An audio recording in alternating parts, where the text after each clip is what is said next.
ആലോചിക്കുന്നത് നമ്മളിപ്പോൾ എത്ര കാലം ജീവിച്ചിരുന്നുവല്ല, നമ്മൾ എങ്ങനെ ജീവിച്ചു എന്ന് തന്നെയാണ് നമ്മളെക്കുറിച്ച് ആലോചിക്കുക.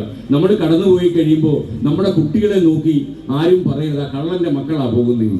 അത്രയും നല്ല കാര്യങ്ങളൊക്കെ ഈ നാട്ടിൽ ചെയ്യാൻ കഴിഞ്ഞാൽ ഏറ്റവും നന്നായി സുഖമരണം ഉണ്ടാകും. അവസാനം ഊർധനെടുക്കുന്ന ഒരു ലാസ്റ്റ് 10 സെക്കൻഡ് ഉണ്ട് മാളവർ.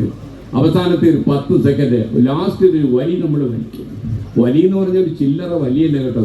ആമാശയത്തിൻ്റെ അവിടെ നിന്ന് തുടങ്ങിയ കഴുത്ത് വരെ നീണ്ടുവരുന്ന ആ വലിക്കിടയിൽ ചെയ്തുപോയ ദ്രോഹങ്ങൾ മുഴുവൻ നമ്മൾ എണ്ണി എണ്ണി പറഞ്ഞു. 1 ഞാൻ അയൽവാസിക്കാൻ വേണ്ടാൻ വാഴ വെച്ചു, 2 അയൽവാസിയുടെ കിണറ്റി പാഷാണം കൊണ്ട് കലക്കി, നമ്പർ 3 അവൻ്റെ വാഴ വെട്ടിക്കളഞ്ഞു. ഇതെല്ലാം വലിച്ചു തീർന്ന് 10 വലി സൂപ്പറായിട്ട് വലിച്ചതിന് ശേഷം ദാ കിടക്കുന്നു, അതോടെ കഴിഞ്ഞു.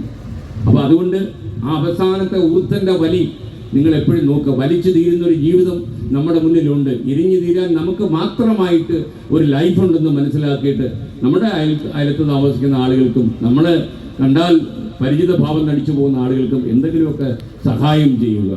അത് വലിയ കാര്യമാണ്. എന്തായാലും അമേരിക്കയിൽ ഒരുപാട് കാലം ജോലി ചെയ്ത് സ്വന്തം നമ്മൾ ചോര നീരാക്കി എന്നൊന്നും പറയുന്നില്ല, എന്നാൽ പോലും ഒരുപാട് അധ്വാനിച്ച് നമ്മുടെ ഇവിടുത്തെ പോലെ അവിടെ ഉഴപ്പി നടന്നാൽ ശമ്പളമൊന്നും കിട്ടത്തില്ലെന്ന് എനിക്കറിയാം. അതുപോലെ പട്ടാളത്തിലൊക്കെ ജീവിച്ച് ആ ശമ്പളമൊക്കെ വാങ്ങിച്ച് ഇവിടെ ഇത്രയും ആളുകൾക്ക് ഒരു സഹായമാകുന്നു. ഒരു കാര്യം കൂടി ഞാൻ പറഞ്ഞുകൊണ്ട് അവസാനിപ്പിക്കാം. നമ്മളിൽ പല ആളുകൾക്കും ഒരു ധാരണാപേശകമുണ്ട്. ഇപ്പോൾ അമേരിക്കയിലും അല്ലെ ഗൾഫ് നാടുകളിലുമൊക്കെ താമസിക്കുന്ന പ്രവാസികളായ നല്ല മലയാളികൾ അവിടെ 50 ഡിഗ്രി ചൂടിലൊക്കെ ജോലി ചെയ്ത് പണം ഉണ്ടാക്കുന്നത് മുഴുവൻ നമ്മുടെ നാട്ടിലെ ആളുകളെ സഹായിക്കാനാണ് എന്നൊരു തോന്നൽ.